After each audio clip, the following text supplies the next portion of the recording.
Est-ce que les chrétiens comprennent les événements dans leur nation? Ou bien toujours de notre habitude à insulter, à trouver des erreurs, à blâmer, à accuser le diable?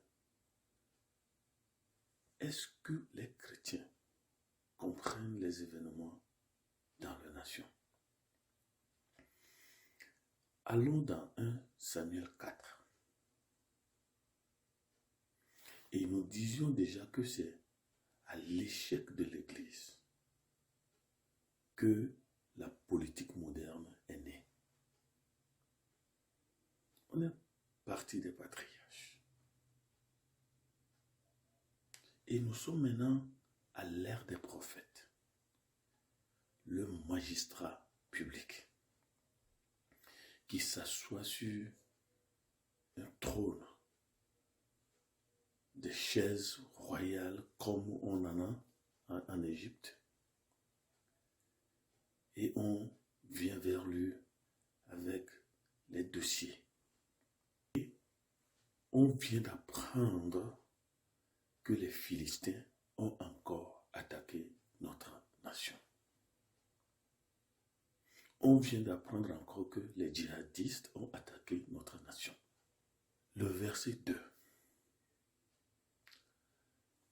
Les Philistins ont frappé 4000 hommes. Pensez à cela. Que votre armée nationale vient de perdre 4000 hommes. Pensez à cela. 4000 hommes, ils ont des femmes. 4000 hommes, ils ont des enfants. Et souvent pas un.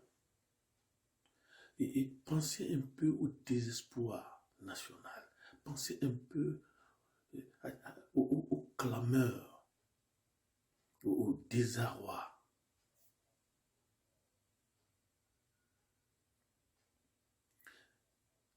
Mais pourquoi il y a ça?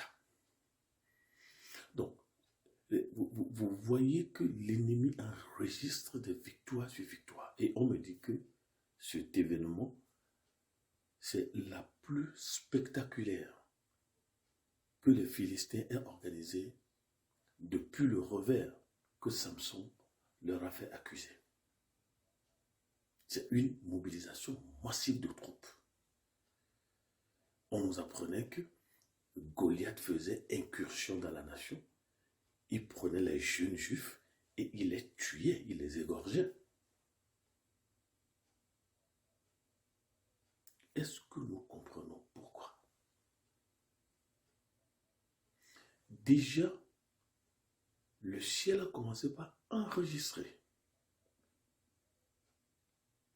des rapports inquiétants, comportementaux, de la part de ceux qui sont censés représenter le pouvoir religieux. Déjà, le ministre au ciel chargé du rapport politique de la terre dit que ceux qui sont supposés représenter le ciel auprès de la terre commencent à ne plus être de bons élèves du ciel. Et quand l'Israël a perdu ses 4000 hommes, nous sommes dans 1 Samuel 4, verset 2, l'alarme générale, le tollé général, l'humiliation publique et officielle et militaire a fait que ils ont un court-circuit. Le court-circuit, c'est d'apporter l'arche de Dieu sur le front de la bataille, d'apporter la République de Dieu sur la terre à la guerre, d'apporter la présence de Dieu à la guerre. Vous trouvez cela dans 1 Samuel 4, le 3e verset, où l'Église se demande ici les sacrificateurs, pourquoi l'Éternel nous a-t-il laissé battre aujourd'hui par les Philistins? Pourquoi l'Éternel? Ça, c'est les représentants de Dieu qui disent ça. Les Philistins sont les ennemis. Autrement dit, les sacrificateurs ici sont l'Église. Les Philistins, c'est la nation. Donc, quand il y a des événements sévères, publics, indescriptibles, l'Église se dit toujours, pourquoi Dieu nous a-t-il laissé? Alors, on nous dit, allons chercher à Silo l'arche de l'alliance de l'Éternel, qu'elle vienne au milieu de nous et qu'elle nous délivre de la main de nos ennemis. Voilà la pensée chrétienne. Donc, Dieu est un sapeur-pompier. En amont, on ne se souvient pas de lui. Mais lorsqu'il y a un problème maintenant, on sait que Dieu existe. Et c'est ce que nous faisons. Quand il y a un problème, il faut jeûner.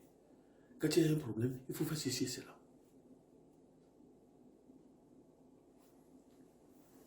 Mais voici le problème. Voici le problème. Le peuple envoya à Silo, d'où l'on apporta l'arche de l'alliance de l'Éternel des armées, qui siège entre les chérubins. Les deux fils d'Élie, Rophni et Phiné, étaient là avec l'arche de l'alliance. Examinons la carte d'identité spirituelle et morale de ceux-là qui sont à la présence de l'arche de l'alliance. Phiné et Rophni. Avant d'aller là, un chef traditionnel m'a dit, l'arche de l'alliance, ou bien ce que nous avons dans nos nations, dans nos ethnies et tribus, l'autel ancestral ou la chaise ancestrale, sur laquelle la chaise, on ne fait asseoir le chef qu'une seule fois dans sa vie. Lorsqu'il y a un événement insurmontable, insupportable, on sort l'arche pour aller. C'est une défense spirituelle. Mais qui sont ceux qui portent l'arche de Dieu? Qui sont ceux qui portent l'arche de Dieu? Qui sont ceux qui sont en présence de l'arche de Dieu? Ici, on nous dit Phiné et Rophni.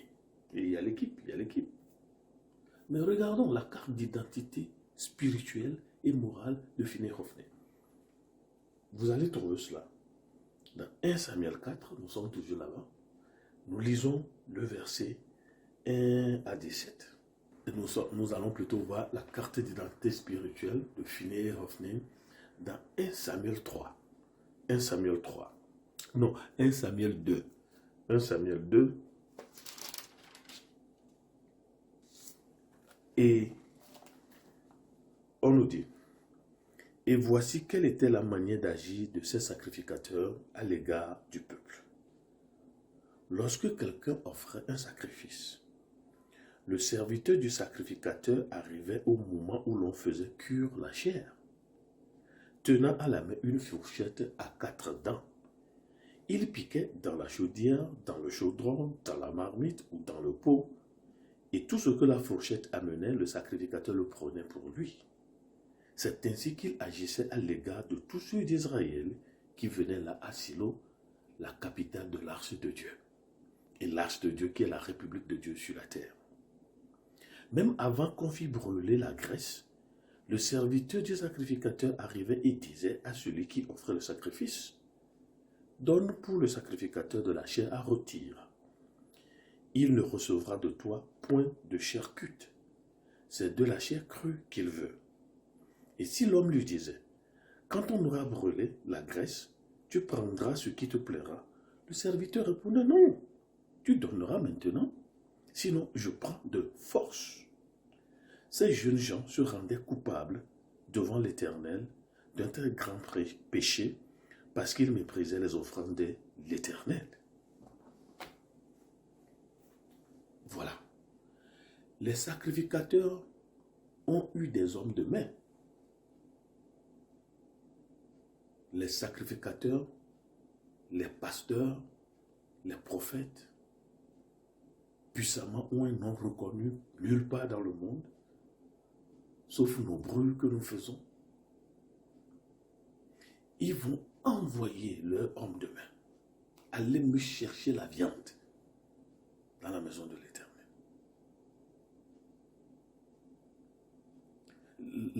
La maison de Dieu est devenue leur gibecière. La maison de Dieu est devenue leur panier. La maison de Dieu est devenue leur charcuterie. Va me chercher de la viande. Donc, on voit ici que les représentants de Dieu ont supplanté Dieu. Les sous-représentants de Dieu ils ont trouvé d'autres maniements religieux pour satisfaire leur ventre. Et Finé et Hophné, ceux qui sont supposés porter l'arche de Dieu, ceux qui sont supposés être en présence de l'arche de Dieu, sont les présidents titulaires de cette diffamation sacrificielle de Dieu. Voilà des gens qui vont porter l'arche de Dieu à la guerre pour avoir la victoire pour le peuple. Ça, c'est la carte d'identité spirituelle. On continue.